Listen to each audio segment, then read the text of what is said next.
আসসালামু আলাইকুম রহমতুল্লাহ।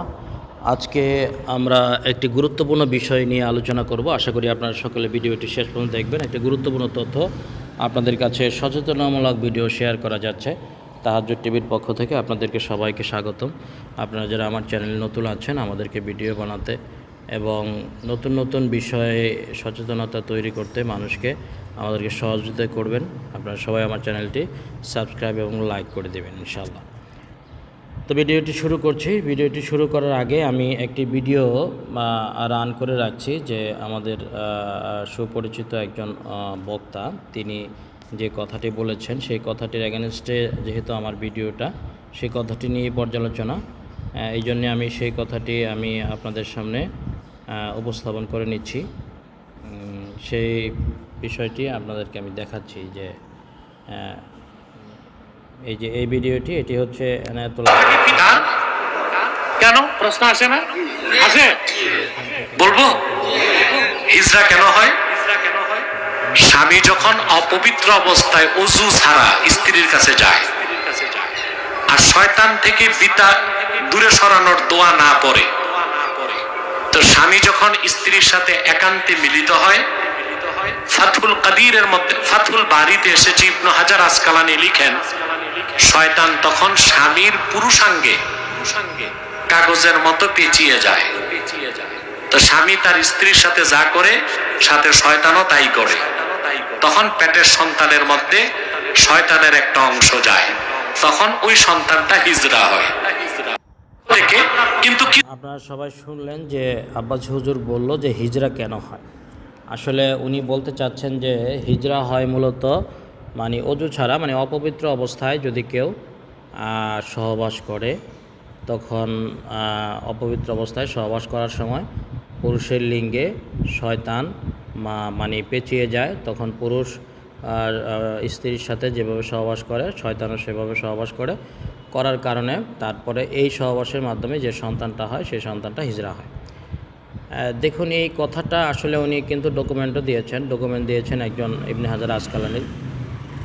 কিন্তু দেখুন, এই সমস্ত বিষয় মানে মানুষের কনসেপ্ট, বাস্তবতা মানে সেটা তো ওহী না। ওহী হচ্ছে কোরআনুল কারীম এবং সহিহ মুতাওয়াতির হাদিস। এই জন্যে ওহী ছাড়া অন্যান্য কথা এটা বাস্তবতার নিরিখে অনেক সময় মিলছে না। দেখুন, আমি আপনাদেরকে দেখাচ্ছি।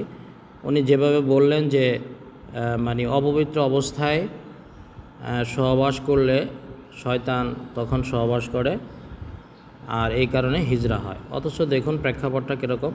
বাংলাদেশে হিজরা আছে। এই আল্লাহ তাআলা এখানে বলেছেন, ইয়া আইয়ুহাল্লাযীনা আমানু ইন্নামাল মুশরিকুনা নাজাসুন।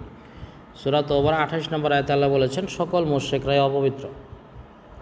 তাহলে মানে যদি অপবিত্র অবস্থায় সহবাস করলে যদি হিজরা হয়, তাহলে তো মানে সকল মুশরিকদের সন্তান হিজরা হওয়ার কথা। তাহলে মুশরিক বাংলাদেশে কতজন আছে দেখুন। হিন্দুরা কিন্তু মূর্তি পূজা করে, তারা মুশরিক। এখানে হিন্দু আছে 1,31,00,000। এই 1,31,00,000 মানুষ হিজরা হওয়ার কথা। অথচ বাংলাদেশে মোট হিজরার সংখ্যা আছে দেশে তৃতীয় লিঙ্গের মানুষ 12,629 জন, মাত্র 12,000। বাংলাদেশে হিজরা আছে 12,000, অথচ হিন্দু এরা সবাই মুশরিক। আর সূরা তাওবার এই 28 নম্বর আয়াতে আল্লাহ বলেছেন মুশরিকরা অপবিত্র। তাহলে এই 1,31,00,000 মানুষ কিন্তু হিজরা হওয়ার কথা। তারপর বৌদ্ধরাও কিন্তু মূর্তি পূজা করে এখন।